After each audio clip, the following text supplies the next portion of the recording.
Hi, one of the most common questions I get from my Hashimoto's clients is how to manage symptoms when the seasons or the weather changes. So I'm going to be talking about that today in this video. But if you're new here, welcome.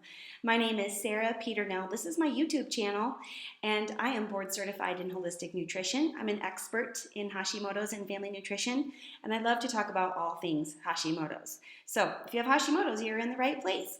You might want to check out some of my other videos about my symptoms at the time of diagnosis, and a whole host of other videos that are just waiting for you. All right, let's get into the gist of what we're talking about here today.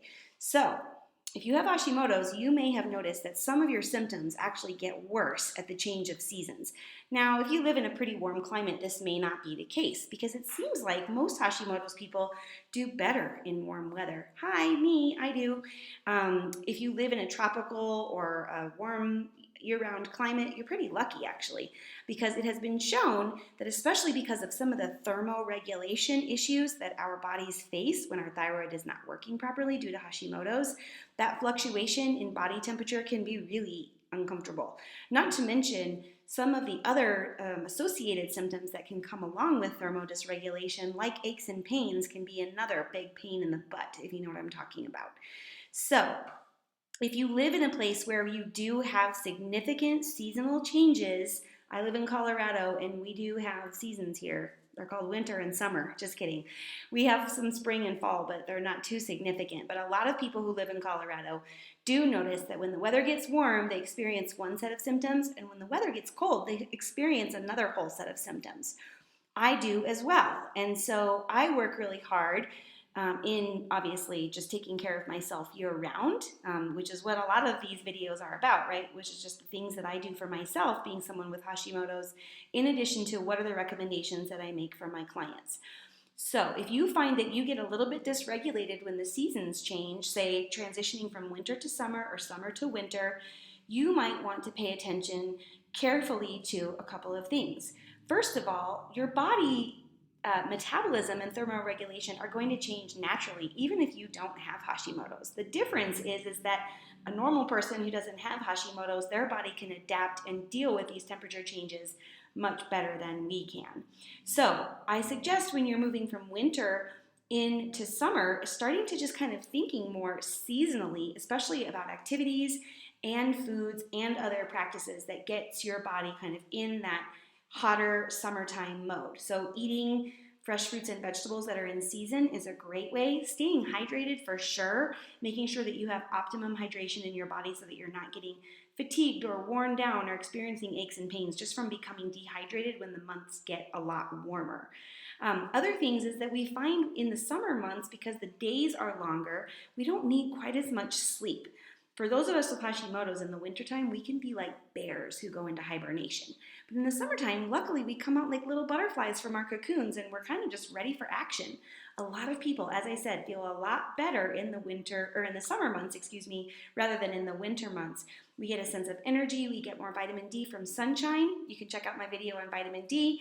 And we also get just some of those positive ions from being outside, being in nature, walking on grass, grounding, connecting with Mother Earth. So I usually think that the transition from winter into spring or summer is a little bit easier than the other way around. After you've had a few months to get used to that nice warm sunshine and those beautiful 80 and 90 degree days, it can be a little bit of a shock to the system. When the calendar turns again and we find ourselves getting back into colder days, windy days, snowy days, etc., and all of a sudden that thermoregulation of your body's metabolism, as controlled by your thyroid, has a little bit of a hard time kind of picking up again. Again, I found that the things that you want to do are to try to stay in season, right? So do what Mother Nature is doing. We tend towards the lighter, fresher, maybe raw produce and foods in the spring and summer months. So as we transition into fall and winter, start thinking heartier soups and stews and longer cooking times, slow cookers, braised meats, roasted vegetables, squashes, things that have a little bit more of that kind of stick to your rib kind of aspect, so that it can help you not only just to keep you warm, but also some of the seasonings that go really well with these types of foods are also very warming in terms of the medicinal use of herbs and spices. So for cooling herbs and spices, in the spring and summer, I really love like fresh mint and basil. These are really great herbs just to kind of freshen things up, to kind of cool your body down. Cucumbers, watermelon, all the things that are really light and really kind of just hydrating to the body. In the winter, we shift more to like curries and turmeric and gingers and cinnamon and some of those more warming spices, maybe some of the earthier herbs like thyme or oregano that have just a little bit of a bite. So also not just eating in kind of accordance with Mother Nature, but also seasoning your food appropriately. We all know it sounds kind of weird to have like a pumpkin spice latte in April or May, so don't do it, right? Eat the way that Mother Nature would have us eat in order to help support our own body's seasonality and thermoregulation. Okay, so other things that you might want to consider are that you actually may need some medication changes when the seasons change. And this has happened to me as well. In the past, especially before I was, kind of much more regulated and had lowered my antibodies and some other things, I found that when, especially we moved from summer into winter, I tended to need a different dose of medication. And I could almost set my clock by it. As soon as I started feeling my hypothyroid symptoms coming on, I knew it was time to make a visit with the doctor, get labs drawn, sit down, have a good conversation with my doctor and discuss the possibility of maybe needing a boost in my thyroid medication. So you might want to keep this in mind as well. Some other things that are really important is that your exercise may need to change a little bit depending on the time of year.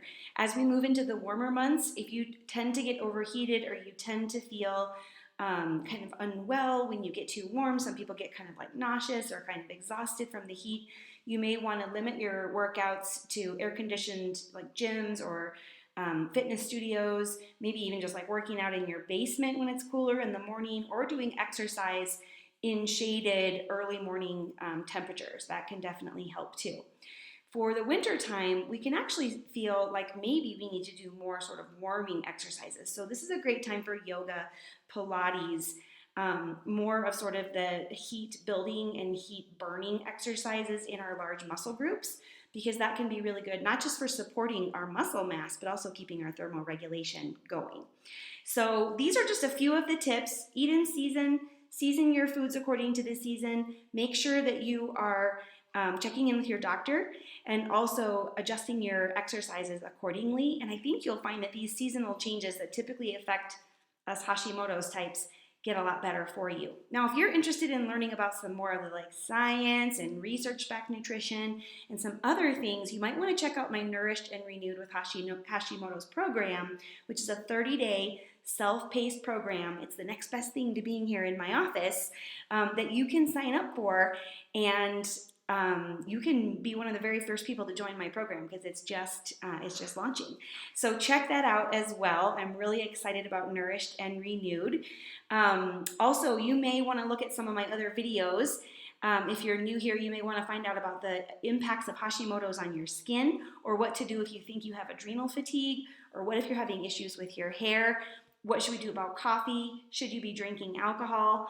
How to do a detox, so on and so forth. All of those videos are here. And I thank you so much for watching.